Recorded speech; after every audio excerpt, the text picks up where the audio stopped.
Imagine the softest sheets you've ever felt. Now imagine them getting even softer over time. I'm here to tell you about Boll & Branch sheets. In a recent customer survey, 96% replied that Boll & Branch sheets get softer with every wash. They're made from the rarest organic cotton and designed to get even softer over time. Try their sheets with a 30-night guarantee plus 15% off your first order with code Odyssey. So head to BOLLandbranch.com today. Exclusions apply. See site for details.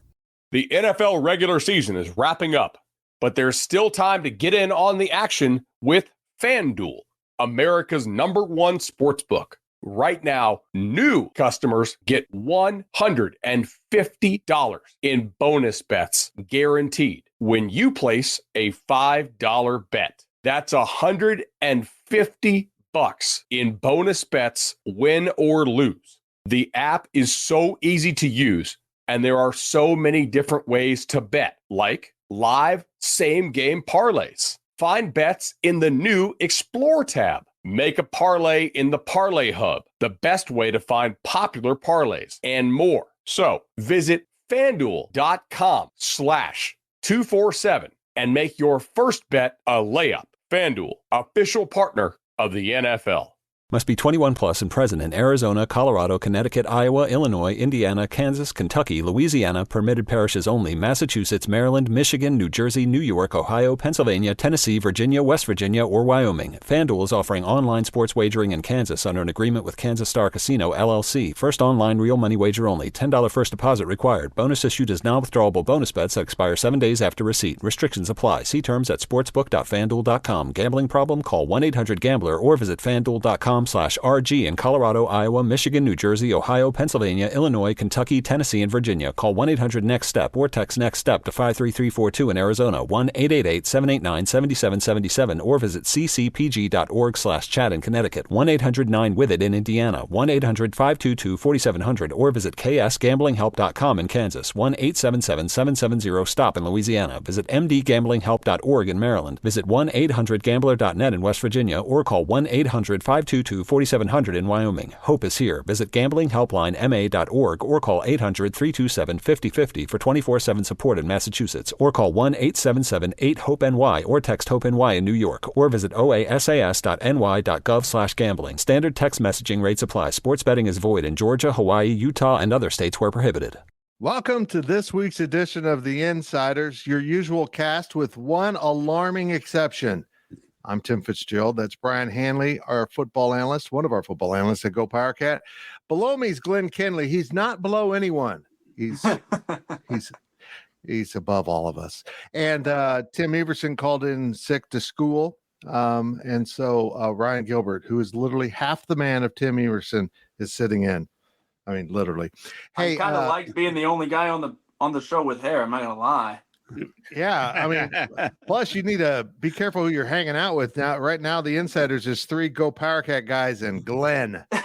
I'm the outsider on the Insiders. That's hey, we could just rename this 3 G's and Glenn. There we go. Okay, boys, let's dig in here. Brien Hanley, what are your immediate thoughts after Kansas State's 41-3 thrashing of TCU, a game which, by the way, kind of reminded me of Oklahoma State last year, in which K-State just could do no wrong? Yeah, I thought there were a lot of good things. I mean, I didn't really see, to be honest, I didn't see that many bad things coming out of this game. I mean, I know that people are going to say, oh, you got your purple colored glasses on. I go, but you know me, I look at it objectively. I mean, where did you find the problems? I just didn't see anything. I think the one place that I think needs to get more praise, everybody loves offense. I thought the defense was outstanding. Yeah, I just thought the defense was phenomenal. Again, everybody loves offense. Everybody loves numbers. And the offense did play great. I just thought the defense was better. I really did. Glenn, thoughts? Go. Yeah, they were really good. And the whole 2 quarterback thing, I mean, I don't know. Is it going to work? Is it long term? You'd be silly to. I'm sure we'll get into it more, but it worked on Saturday. That's what I said in my post game recap for our show. I said, "Is it sustainable? I don't know. Did it work? You bet it did. They both looked really good. They didn't really probably work toward much of a conclusion as far as who is our starting quarterback because they were both so good. I said on the show a week ago that TCU's defense might be so bad that Will Howard looks great and Avery Johnson looks great, and we still don't know who the starter is, and that's exactly what happened. Yep. Jace Brown looked really good at receiver, but Brien, like you said, the defense was phenomenal. TCU's not a great team, but their offense is pretty good, and you're talking about the quarterback who won Big 12 Offensive Player of the Week last week. Even when Avery Johnson ran for 5 touchdowns, he threw for, 500 yards, completed 39 passes or something, and they never found the end zone. That defense was really, really good. They even got to stand with the backups on the field at the end of the game when TCU went full Eli Drinkwitz mode on us. But yeah, the defense was outstanding, and it was fun to watch Avery and Will just kind of trade off and keep driving down the field. Gills, it was impressive, wasn't it? So this is my time to shine here on the Insider. Yeah, this is it. This is when you talk. Yes. Yeah, good stuff, Brien and Glenn. I mean, all three phases, defense, offense, and of course, special teams that had been kind of a question mark for this team, kind of some shaky games. You look at the UCF game, Chris Tennant was missing some kicks. Now his confidence back high. There were no penalties on special teams in this game. It feels like that was the first time in a few games that has happened. And so all three cylinders were clicking for Kansas State in this game. Glenn, you mentioned Jace Brown. I've been pessimistic on the wideouts all year long. I'm sure you guys probably have been too, but if K-State can get a reliable pass catcher there with Jace Brown as a true freshman, that's going to really open the door for Avery Johnson, Will Howard, whoever's playing quarterback, to just have a reliable pass catcher that, you saw that throw that Avery Johnson had to him. He just dropped it in the bucket, and that's just repetitions that they've had in practice as the twos. And so, of course, so many great things to talk about with this game, but I'm excited for Jace Brown. We'll get to all those newcomers in a little bit, but Brien, the defense, my hat goes off to Jake Clifton, who got thrown in at middle linebacker. He's more of an edge linebacker, but he played outstanding for a guy who's, that's not his norm, although he can play all three positions. I asked him after the game if he has a favorite, and he said, no, I just like playing. I just want to be out there. But he gets his first career start at middle linebacker. I thought the defense was absolutely incredible throughout this game. They just kept they kept pressure up. They didn't ever relent and let TCU have very many big plays. Yeah, and it's funny that you brought up pressure. Is like they were bringing it on different downs. Like a lot of people think, oh well, you got to blitz on third down, and it would be first down. It would be second and short or second and long. And a lot of times, I think that second and long is a great down to bring pressure. So in case somebody, we just want a 5-yard route to get closer on third down. No. We're not going to give you this 5-yard route or anything. So I just thought all game long, they kept their foot down, didn't give them the explosive plays, which has been an Achilles heel of K-State, giving up some explosive plays. They didn't do that. They had the one long run up the middle. But other than that, TCU didn't get anything. They just completely shut them down. I was proud of the defense, man. Glenn, you mentioned Josh Hoover, their quarterback, 23 of 43 for 187 yards. His long completion was 16 yards. So they did a really good job of keeping everything in front of them and not letting them get that big play that might change the course of the game. Yeah, K-State was just phenomenal on defense. You mentioned Jake Clifton. He was really good. Kleiman said after the game he feels like he doesn't get enough credit. Another guy who was really good was Desmond Purnell, the Topeka kid. He had a sack early that kind of set the tone for the game, and then he had an interception later that was, of course, the game probably was out of reach by that point, but it certainly didn't hurt anything. He was really solid. I just thought that defense was impressive as a whole, and I think we got to give credit where it's due to Joe Klanderman. We were kind of, and Colin Klein for that matter, we were kind of critical after the Oklahoma State game and just honest. We were just honest. Yeah. But they had a great game plan. And coming up with a game plan for two quarterbacks is not easy on offense. And coming up with a game plan to stop a quarterback who only has started one game all year is not easy for Coach Klanderman and that defense. And you would have never known that they only had one game's tape on him because they shut him down. They got pressure on him. Even the defensive backs, the group that we probably worried about a little bit, had some great plays. Jacob Parrish, I thought, was really solid, actually.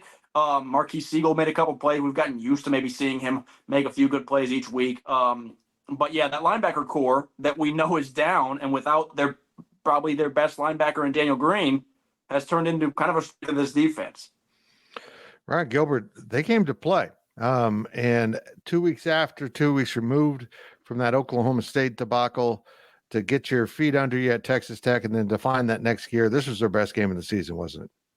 Yeah, that Oklahoma State game certainly had to have been the low point of the season where nothing seemed to be working. They try to limit the explosive plays, and then they get dinked and dunked on all day long by Oklahoma State, who doesn't even have a quarterback, it seems like. And so that was definitely the low point, and now the confidence is got to be high. It seems like they've just found that right formula on defense, and I think they've gotten better. They've navigated the injuries. Losing Daniel Green was huge, but I think his loss maybe isn't as big as it once seemed, just because of the way that the linebackers have stepped up there with young guys and experienced guys. So I don't know. I'm sure they've changed stuff. Daniel Green was a huge blitzer, so to not have him in the backfield a ton hurts, but they've found a way. They've found that right formula between, balancing out the limiting the big plays, but also being aggressive, right? They've found a way to get both and not just have it be, one way or another, right? You can have those big plays and be aggressive, but you're going to give up the big plays if you're going after the quarterback and vice versa. So they found that formula for sure. Tim, Brian, they used two quarterbacks. Tim. I'm Tim. The other Tim's not here. I don't know who I'm talking to. You call me Tim if you want. It's okay. Okay. I don't want to do that because then people will confuse us because we look a lot alike. Brian, the two quarterback system worked. It's not supposed to work, but usually when you do a two quarterback system, it means they both stink. You're hoping that one of them plays good, but in this case, they're both really pretty good quarterbacks, and they both played well. And as Chris Kleiman mentioned after the game, it kept TCU on their heels the whole game. They couldn't adjust because then they had a new quarterback to face the next possession. Yeah, I mean, both of them played well. Look, a lot of fans were nervous about it. I was nervous about it. I kind of had a feeling that Will would get the start because I thought he earned it. Yeah. Turns out, technically, they both got the start. Which was hilarious. And that was comedic genius by Chris Kleiman. Yeah, it was. Yeah, absolutely was. Not only that, to hand the ball to Avery on the first play of the game, I'm thinking, you know what? Good for him, coach. You don't even want to have to mess or hear a bunch of nonsense. Good for him. But the bottom line is they both played well. Didn't blow you away with passing numbers. But you know what they did? They ran the offense the way the offense needed to be run. And again, I'm going to go back to this. I know, Brian, you're an old offensive lineman, yada, yada. The offensive lineman dominated the football game again. And I told you guys, every week, if they are not playing well, I will be the first person to say it. But when they are playing well, I'm going to give them all the praise in the world. And physically, just absolutely dominated the line of scrimmage. Again, 5, 6, 7 yards down the field, you see guys still engaged, receivers still engaged. It's the only way that you get those long running plays. It's the only way you get quarterbacks out there running 8, 9 yards down the field is when guys are latched on, running their feet, cutting off backside. I just saw a time where a receiver's running all the way across the field to try to cut off the backside safety. I'm like, when guys are doing that, number one, that means they're working their tail off in practice. And number two, that means that they are really, really engaged. So hats off not only to the offensive line, but the coaching staff for getting the guys ready to play. I thought both quarterbacks played well. They did. But the offensive linemen, I think, were the star of the football game again. Glenn, I've been really critical of Carver Willis. I'm not critical anymore. He played a whale of a game. He was in at that right tackle spot through those best times of the offense. It was impressive how far he's advanced in this season of getting some opportunity here. But Brian's right. You win the offensive line battle the way they did, and you have quarterbacks play the way K-State's did, and a defense playing that well. You're going to win 41-3. In fact, as I said in the tweet after the game, it really wasn't that close. I mean, this was a mismatch. No. Yeah, no. The second half, K-State, I don't want to say got conservative, but the game was over and they ran the ball a lot. And Brian, you mentioned the quarterback numbers weren't crazy, but correct me if I'm wrong, I think it was maybe 244 total. Yep. Which if you had one quarterback playing, you're saying, hey, he had a pretty good day, threw for 244. Absolutely. You factor in that K-State didn't really throw the ball their last 2 or 3 drives. No. That number could have been well over 300 combined. Again, neither of them looked like crazy numbers because they were splitting them. But they did have some passes. I think it was a great game plan by Colin Klein to say, okay, the defense is going to think Will's in. That means they're throwing. Will takes off for I don't know how long of a run on that first drive. And then Avery's in. That means they're running. Avery threw a couple dimes to Jace Brown down the sideline. Neither of them were touchdown passes, but in my opinion, those were the two best passes of the day by far. Those were on the money. And I think, and Chris Kleiman summed up after the game, I'm stating the obvious from what we saw, but people thought they had a running quarterback and a throwing quarterback. They got two guys that can do both. And now, obviously, Avery might be the better runner, but that Will can still take off and run. And don't think that because Avery is the runner that he can't put it 50 yards down the field, because he's got a great arm. And he showed on Saturday his accuracy was just on point. Ryan Gilbert, plot twist.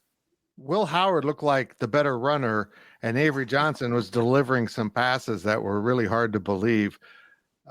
Glenn's right. Both of these dudes can play. They've got a great quarterback situation. I know Will Howard probably wants to take all the snaps. I mean, why wouldn't you? Everyone would. But he's realizing, I think, that Avery Johnson can bring something to the field. I'm anxious to see, interested to see how they peel this onion back and how much they expose and put out there against Houston before they go to Texas.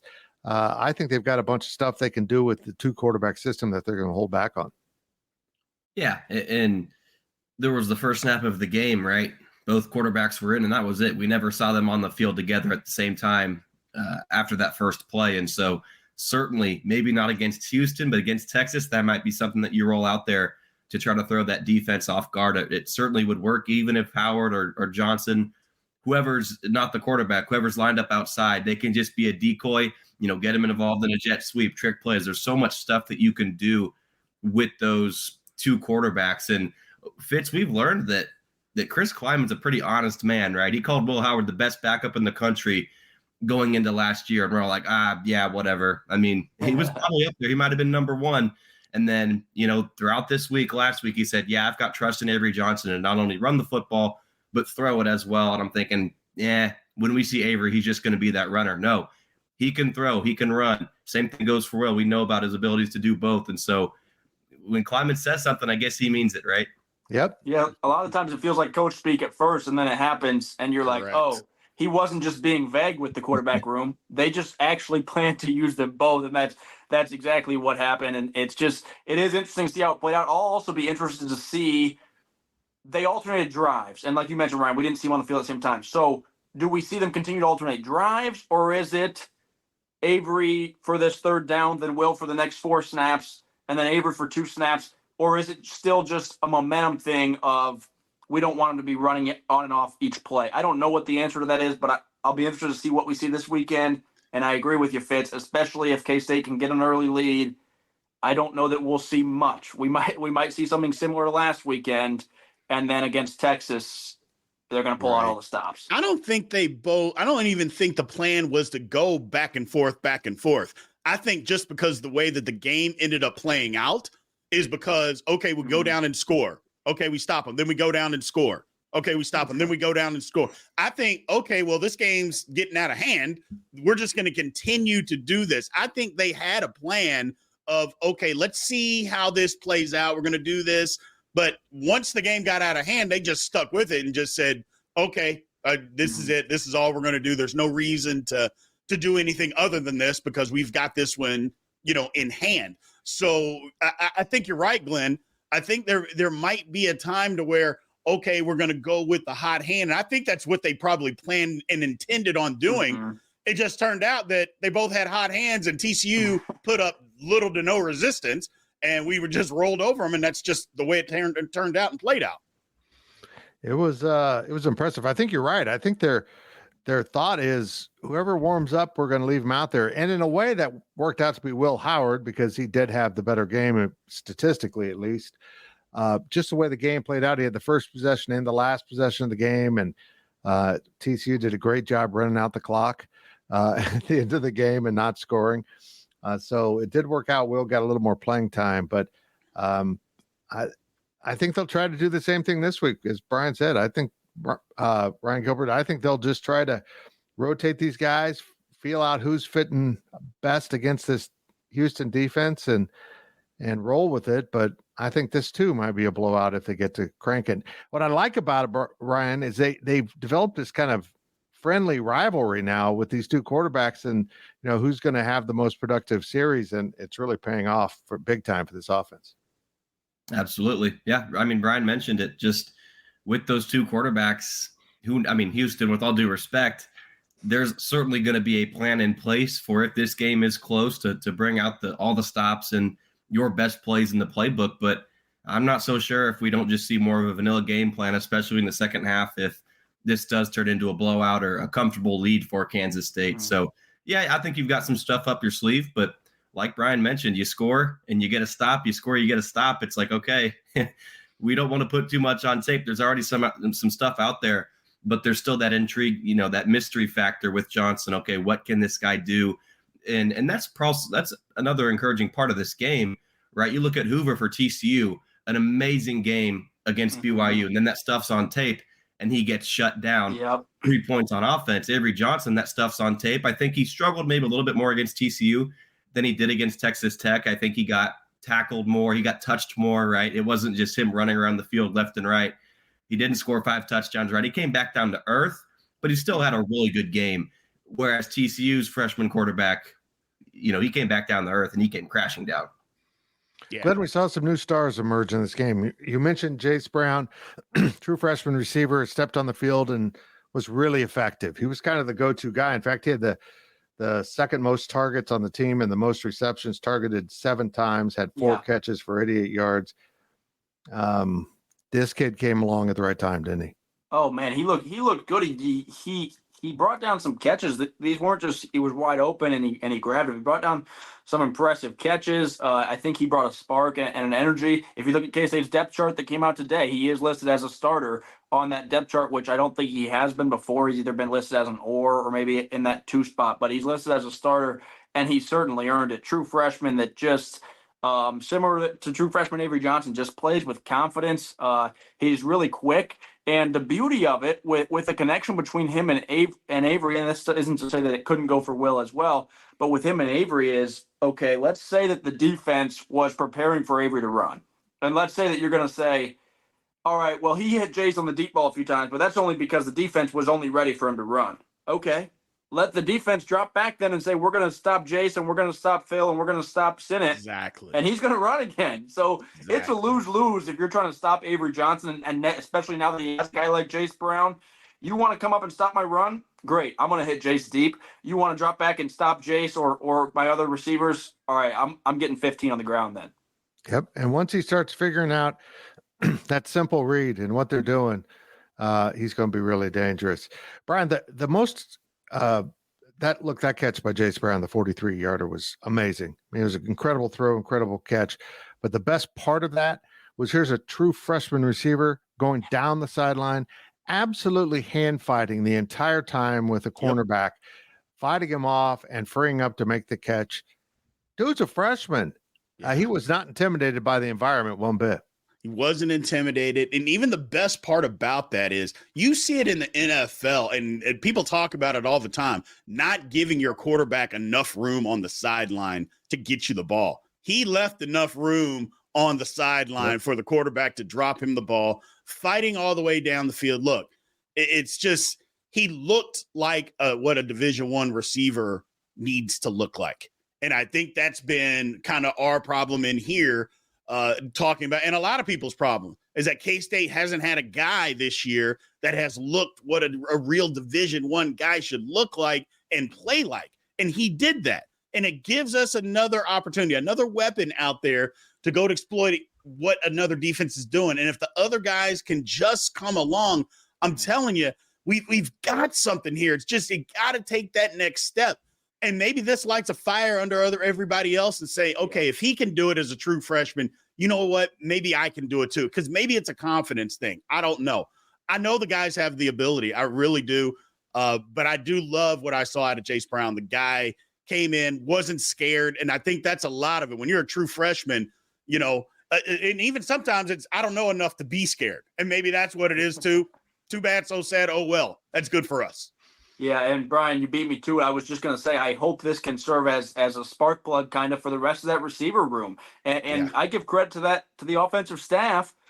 We've talked about sometimes maybe Chris Kleiman's loyalty to a fault of he wants to ride with his guys that have been loyal to him. The wide receiver room wasn't working, and all the talk preseason was Keegan Johnson, RJ Garcia, and he said, "I'm going to put the true freshman out there."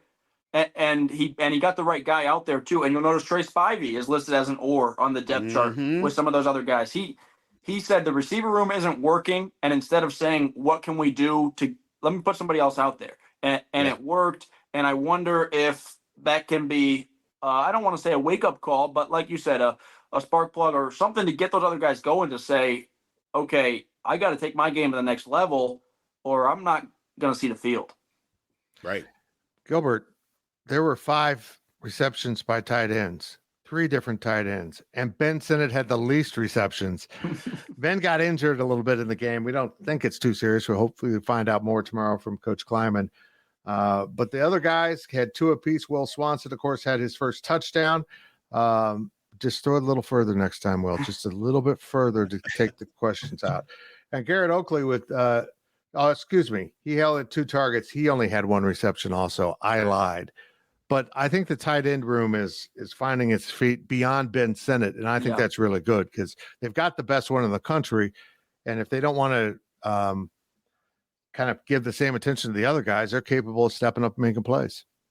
Yeah, if Ben Sinnott can't go on Saturday, you hope he can, obviously, but if he can't, to have other guys step in, that's got to be huge. And Will Howard and Swanson, we're going to have some issues if that pass was just an inch shorter of the goal line and he didn't pick up his first career touchdown. But yeah, I mean that's huge. And you got that connection with Bennett and Howard, Ben Sinnott and Will Howard, excuse me. But if Sinnott can't go, maybe you put Avery in there. I'm sure he's got a good connection with those younger players as well, right? And Glenn, you mentioned something here with Will Howard. I don't want to say that he's necessarily played better, but with relation to him being more conservative with the football, he's got no interceptions.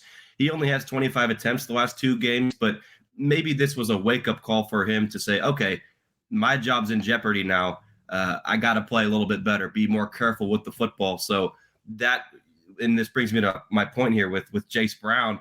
If I'm Keegan Johnson, I'm saying, okay, I got to step up now, right? My job is in danger here. I got a freshman coming in here outperforming me, and my whole season's been, not as good as people wanted it to be. And, you've got leaders on the team, Phillip Brooks being in the wrong place at times this season. Jace Brown coming in, maybe as an off game next week, but that opens up the door for a guy like Phillip Brooks or Garcia, Johnson, any of those wideouts to have a big game and say, hey, okay, I've got to be better. I just got outplayed by a freshman. I'm one of the leaders of this wideout group. I got to be better. And so you think that tight end group, Fitz, yes, is becoming maybe more consistent. Next up is 100% the wideouts. Yeah, because Jace Brown had a good game, but guys, correct me if I'm wrong, 2 K-State wide receivers caught passes. It was Jace Brown and Phil Brooks. That's unusual. You typically think that number's gonna be 4 or 5. And now they got the ball to Keegan and Jaden, I think, on a handoff or something on a jet sweep. But guys are gonna have to step up. On the quarterback situation, I think when I think 2 quarterback, I think of guys going out and playing scared and playing, with pressure of I gotta make a play or I'm not getting the next drive or the next snap. If it's handled correctly, I wonder if it can almost be the opposite. I think, Fitz, you called it a fun rivalry of if it can be, all right, I'm going to go ball out and he's going to go ball out. And it's like a good pressure instead of a nervous, I don't want to mess up pressure. Hey, let me make a play. And then let this guy make a play. And we can laugh about it afterwards, like, oh man, that pass you had was pretty sweet. No, dude, the one that you threw to Jace was even better, stuff like that. So I think they're handling it right. And I don't know. I wish I had an answer. I don't know what they're going to do if it goes as well as it did against Houston. What do you do in Austin? Do you ride it if it's working, or I don't know. I have no idea. I thought they were setting this up to get Avery ready to play in Austin full time, but Will Howard said, "Hold on, I got something to say here." With 4 touchdown passes, I was proud of Will. There's every reason in the world for him to be pissy and upset, and he probably is. He's trying not to show it. Because he is the guy that earned the spot on the field. and now it's seeing it slip through his fingers. But at the end of the day, Will knows how talented Avery is. He knows this is legit. But it was fun to watch. Those two dudes can really play. And we always talk about, trying to keep a running back or someone else fresh on the field. We never talk about a quarterback. And I think there was something to be said about that. They were, you're trying to balance keeping them in a groove with, being fresh. But I thought they both played pretty well, although Avery had less success in the second half. But before we wrap this up, Brien, was that a really good game for Avery in the fact that TCU did challenge him? They did take away his comfort zone and made him do other things. And now he understands, I got to really read what the defense is trying to do to me so that, pre-snap, I can be prepared for it better. Yeah, I think so. TCU is a lot faster than Texas Tech on defense. Yeah. So, a lot of stuff, side-to-side stuff, or things that when he was trying to bounce out, they were there. He wasn't getting away from guys, which is good for him to see. Is like, hey, you can't just run away from every guy, in this league. Right. You're not going to be able to do that. Sometimes you just got to run and get the 1 yard and get what you get. It is what it is. Or make a different read or something of that nature. So I thought it was a great game for him, maybe not statistically wise, but it was a great game for him to understand and to learn, you know what? It's everybody. It's not going to come just this easy. I'm not going to score 5 touchdowns every week, which I'm sure he knows. I mean, the kid's a smart kid, but at the same time, it's good to go through a little pitfalls. And I'm not saying what he did was a failure, because he didn't fail at all on Saturday. Not at all. What I'm saying is everything just doesn't come easy, and it wasn't easy, and that's okay. Matter of fact, it's better than okay for him to learn, okay, I got to do this. Okay, you know what? This doesn't work in this situation. I thought it was a great game for him. It was a great game for his development is what it was. Yeah. Going through those trials is just necessary. You're watching The Insiders from GoPowercat.com. Tim Everson is off today, taking care of his health. Ryan Gilbert is sitting in. And on the other side of this break, we'll talk about the Big 12. We'll take some of your questions from the chat as we continue The Insiders. Stick with us through this very short break if you're watching live. Getting the crew together isn't as easy as it used to be. We get it. Life comes at you fast. But trust us, your pals are desperate for a good hang. And when they hear you stock the party with drinks from Drizzly, they'll be banging down your door. Let Drizzly, the go-to app for drink delivery, take care of the supplies. All you need is an excuse. It doesn't even have to be a good one. It's your dog's birthday. The loquats are finally ripe. Whatever. With Drizzly, you can compare prices on a massive selection of beer, wine, and spirits and get them delivered straight to your door. Which means you can entice the crew to leave their houses without ever leaving yours. Whatever the occasion, download the Drizzly app or go to drizzly.com. That's DRIZLY.com today. Must be 21 plus, not available in all locations. Okay, let's take a look around the Big 12 now, guys. It was an interesting week in the fact that Oklahoma and Texas had games against newcomers, games against teams they should have whooped. Oklahoma hangs on in Norman to beat UCF 31-29. And Texas kind of rallies, gets up off the mat to win. Beat Houston. The referees helped them. I thought the referees were out to get Texas, 31-24. But Glenn, this kind of sends an alert here that maybe there isn't this huge disparity between the top two and the other 12, as some people have been wanting to say. Yeah, I think we learned that they're beatable, right? I mean, that what we saw last weekend probably gives Kansas fans hope for the Sooners in town this weekend, and it probably gives Kansas State fans hope for a trip to Austin next weekend. I'm not saying you're going to get by me. He's not saying that they're not maybe still the two best teams in the conference, but they're not invincible. I think some of the thought or the narrative was just, okay, it's 1-2, everybody else, right? Yeah. And there are some not good teams in the Big 12 this year, but what we learned is it's not 1-2 and then everybody else not good. I think there's a bunch of teams actually towards the top. Oklahoma State wins again.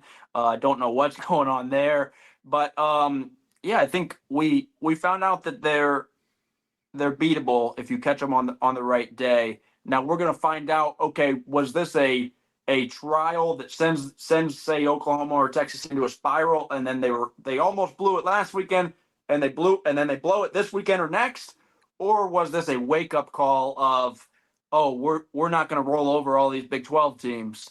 We better lock it in, and maybe they look really good this weekend. That's also a possibility. Baylor wins at Cincinnati. BYU handles business in Provo against Tech.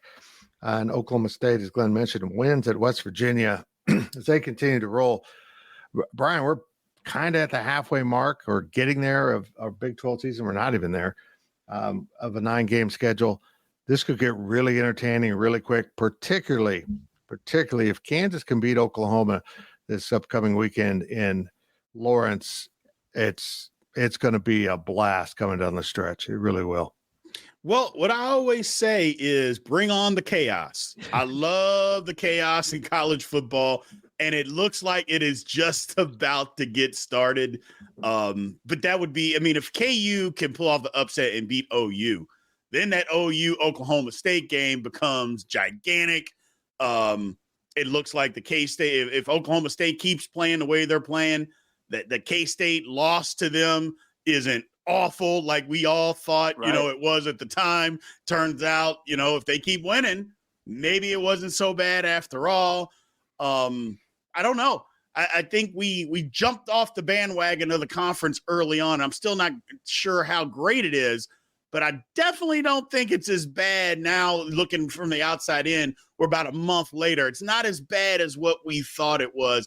I think it was just, oh my goodness, I can't believe what's going on at the beginning of the year. It turns out, maybe some teams just needed a minute to get their footing.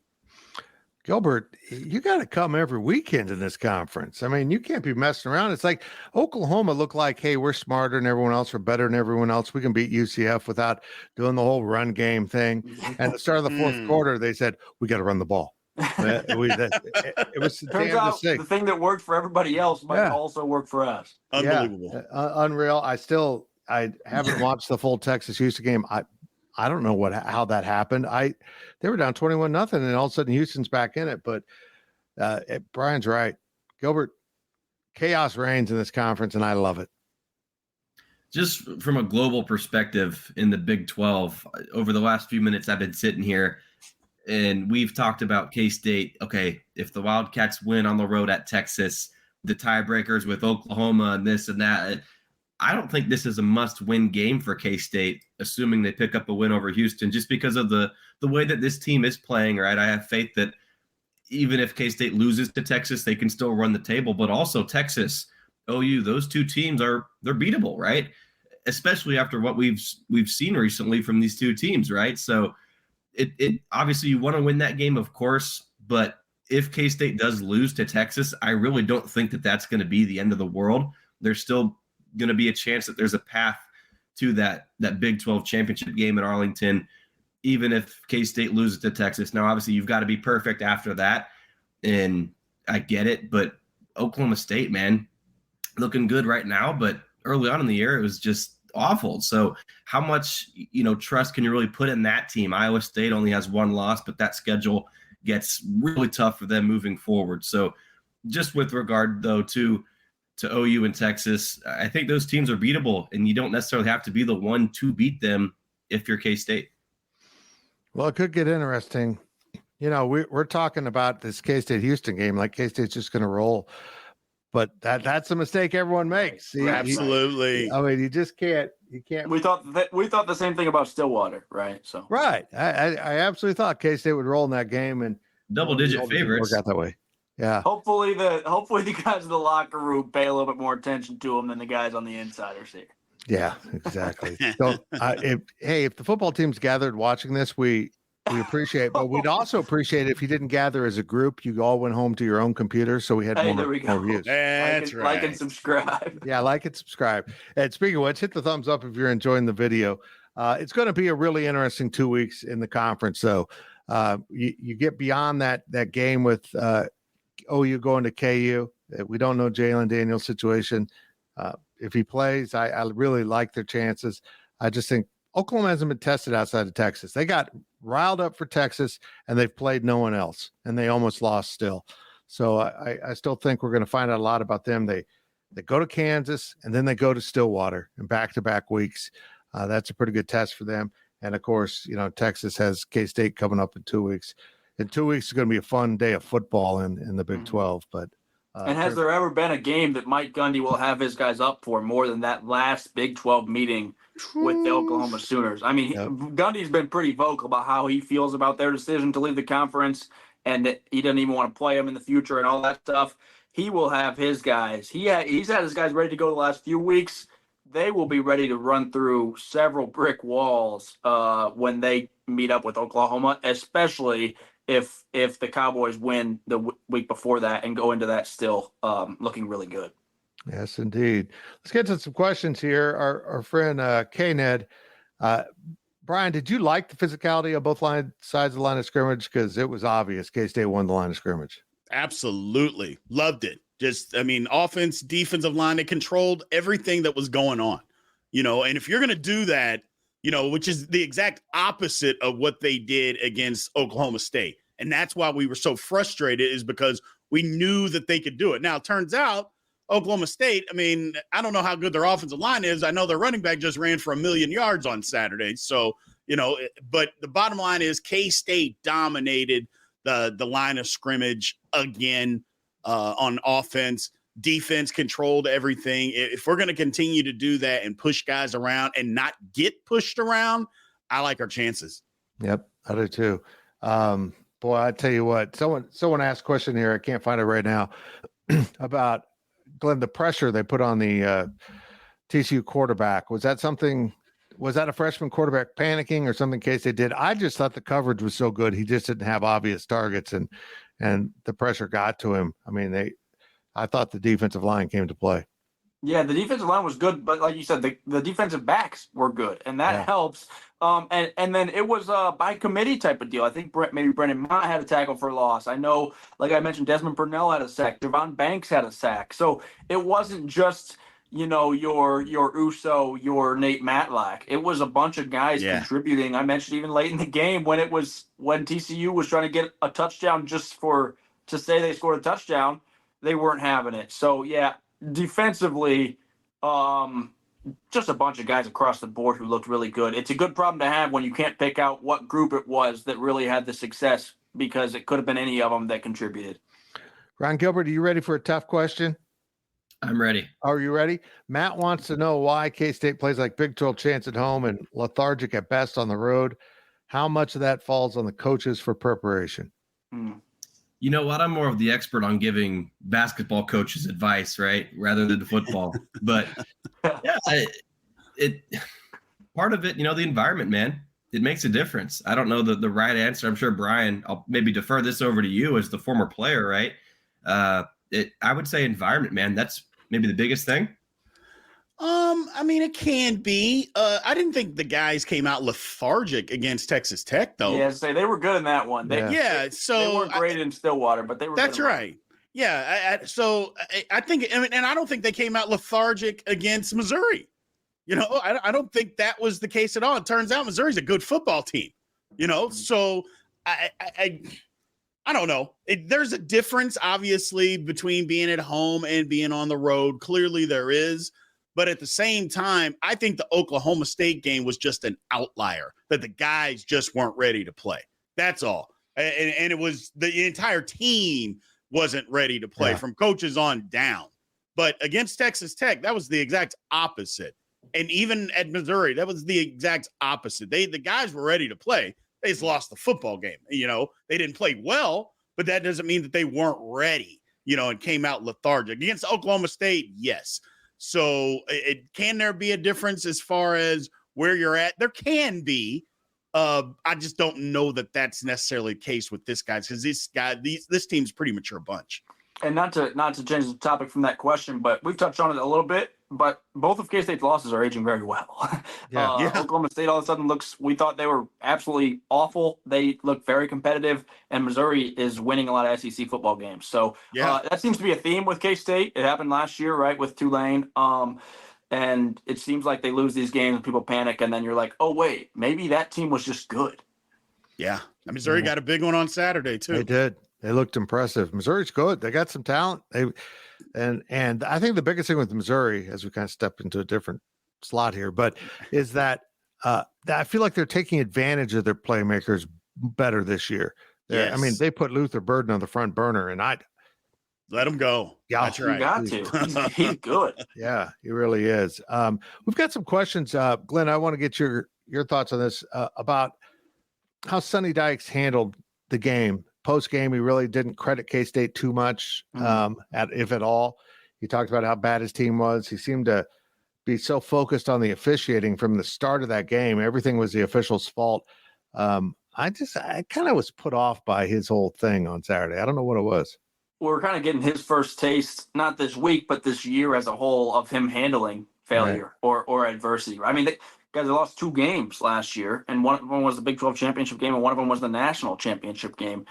So we didn't really see how he handled losing that much. And so we're getting kind of a taste of that. And I mean, he's working with a different team. So every coach handles that a little bit differently. I'm not going to say right or wrong in handling that. But yeah, it is interesting, right? Just to see. I mean, they have a new offensive coordinator, and people weren't crazy about that hire from what I saw. And then he scores 3 points on Saturday in Manhattan, and so I think he expected. I don't think he expected him to go to the college football playoff again, but he expected him to be really good again. Yeah.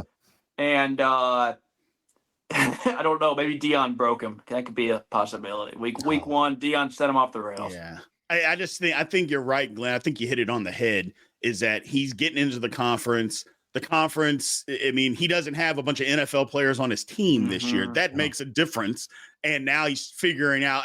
And Fitz, you're right. I was put off just by watching on the sidelines. He was whining and complaining the entire football game at the officials. I'm like, your guys are getting beat up physically. That's what's happening out there. Don't tell me about what the official did or didn't call. And I go in the press conference, and you're right. I listened to some of it. It was even worse. It's just like, give K-State credit. They just whipped you. That's what happened on the field. You just got whipped. Don't tell me that your kids, oh, well, we didn't play. Yeah, no kidding you didn't play well because the other side whipped you. That's what happened. Sometimes you just got to admit that as a coach. I don't know whether he wanted to do that or not, but clearly he didn't, but I thought it was tacky. And it's surprising to me. You play in the sorry, Gilbert. You play in the national championship game. I would think you'd have a huge portal boost, right? And I don't know enough about their roster, so I'm not saying they don't have talent. I know they do. Sure. But I would think that their defense would be better this year because they play in the national title game and you get the number 1 D end or the number 1 linebacker or whatever from the portal. But maybe that didn't happen. Or maybe, again, I'm not a TCU recruiting expert. If they did get those guys, then you got to look at coaching because you say we got XYZ from the portal and it's not working. So something ain't right. Brian, I feel like we've got to throw a little Steelers flavor into this somehow. Oh, no. Okay. Damn Steelers fans. One of the best, Mike Tomlin. It doesn't matter if his team loses, 30-2, 30-3, right? He'll start off that press conference by complimenting the other team, no 100%. Matter what. You have to have that respect in the industry. And apparently I didn't really hear what Sonny Dykes said, but you've got to compliment the other team for the way that they played. It's not all about you. Obviously, you've got issues on your team, but you've got to give credit where it's due. And Chris Kleiman complimented TCU. He said it would be a really good team that, he said that's a great football team. You guys know that. And I was like, I don't think we do know that, Coach, but it's nice to do that. Yeah, but that's what classy coaches do. They always do that. They always give credit to their opponent, whether you win, whether you lose. That's just what, if nothing else, it gives confidence to your team. Even if you blow somebody out, hey, we beat a good football team. You hear it all the time. I mean, I don't know. Like I said, I can be honest. I just thought it was tacky. Ryan Gilbert, Jay Nixon wants to know, is TCU becoming the football rival of Kansas State?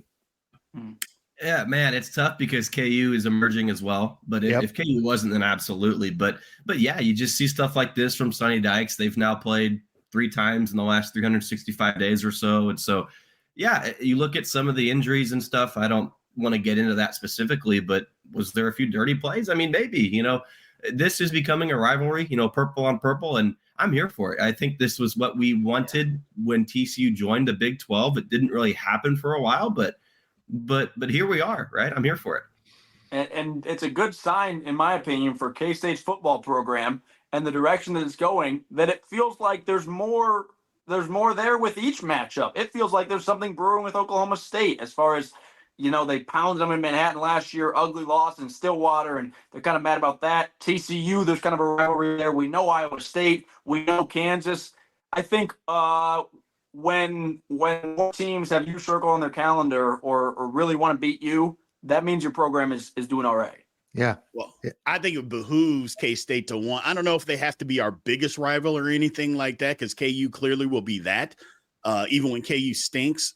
But the bottom line is it would behoove us to want to have TCU be a rival, if nothing else, just so we can dip our toe into the recruiting waters of the DFW area. Look, I live here, and I can be as biased and honest. The recruiting here is insane, and TCU gets it. They're here. If for no other reason, they get guys to go there just because they're close. And, hey, it could be an hour away, but you're still in the DFW. Doesn't matter, man. So it behooves K-State to want to make this a little bit of a rival, just for the simple fact that we can dip our toe in this hotbed of recruiting ground here. I did not have the over 2.5 for number of times the word behoove was mentioned on this show. It would behoove you to think it's going to be more over often. 3.5. Yes. Brien nailed it. I think it's so crucial for this new conference when it gets to the 16 next year to start developing these interregional.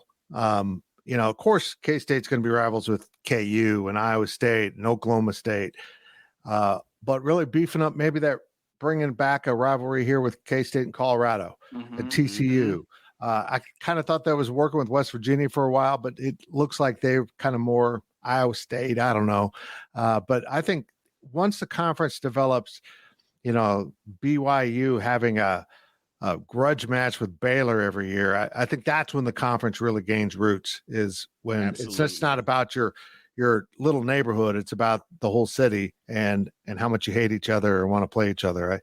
I think the conference could really thrive if they get to that. Yeah, I think you're 100% right, Fitz. It's always about the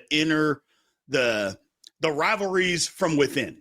Right. Not just your interstate rivalry. It's the next level. It's right. Always the next level. And the more that other teams can do it, because look, here's the thing. You look at a team like Utah. Utah is good. Yep. If Utah can get some sort of a rivalry and dip their toe into the Texas recruiting, how good is Utah going to be? They're already really good. Mm-hmm. Now maybe they're going to lose some of the recruiting that they do out west because, with UCLA and USC leaving. But if you could transfer, I can tell you right now, you talk to their head coach, I guarantee you he gives up California recruiting to get into Texas. I guarantee he would do that in a heartbeat, just like any coach would. So I just think the conference is really set up to be good here and be good here quickly as soon as the next year as the other teams get in. Rivalries are fun and rivalries are healthy. Sometimes they drive you nuts because there's a fan base that whatever, but rivalries are good for both sides of said rivalries, right? Guys, it's good for KU fans to be dancing on the league stats from K-State's secret scrimmage of men's basketball, right? It might not be good for them or their mental well-being to dwell on it that much, but stuff like that is healthy, right? And so rivalries and opposing fan bases that don't like each other can be annoying or frustrating or whatever, but it's what makes sports so special. The two national TV games this upcoming weekend, as in on ABC and Fox, are KU Oklahoma and BYU at Texas, which should be a blowout. But that thing might get massive ratings with BYU fans. Absolutely. That's a little rivalry right there. But off they go. And I think the next step for the Big 12 is to develop their own, like major game. And I have a feeling Colorado BYU with their national followings right now might be a very entertaining series coming up. But I also think Utah and BYU should be playing at the end of every season just to beat the snot out of each other. Nothing says the holidays like some real hatred within your own state. Yeah. The game is called the Holy War. Yes. Unbelievable. And they hate hate's a strong word, but they hate each other. And the game is the Holy War. It doesn't get any better than that. I say you schedule it on Thanksgiving and put it up against the Egg Bowl, and you're going to win. You're going to win. I mean, they actually might leave bodies out on the field. They hate each other so much. It's I love getting to know these schools. It's been kind of amazing. Well, fellas, I appreciate it. Ryan, Gilbert, thank you so much for sitting in on this session. And I appreciate I think we've had the most like live viewers we've had so far. You wonder why. We love you, Tim Everson, but you wonder why. Yeah, no, I mean, clearly you drove the female demographic because, they want to laugh at you. But anyhow, that's it for the Insiders for Brien Hanley, Glenn Kinley, that Ryan Gilbert guy. I'm Fitz, and we appreciate you watching. We'll be back next week with another edition, and make sure you're turning on your alerts so that you never miss an edition of the Insiders. A little bell will go off. We all need a little bell. Thanks for listening. With Blue Link Plus, you can access your Hyundai Tucson Limited remotely. Doors unlocked, temperature set, lost car found. There it is. Get complimentary class-leading Blue Link Plus. Call 562-314-4603 for complete details. You ready to ride? I thought you'd never ask. It's the untold story of the greatest American lawman. I'm warning you, your wicked days are done. Lawmen, Bass Reeves' new original series, now streaming exclusively on Paramount+.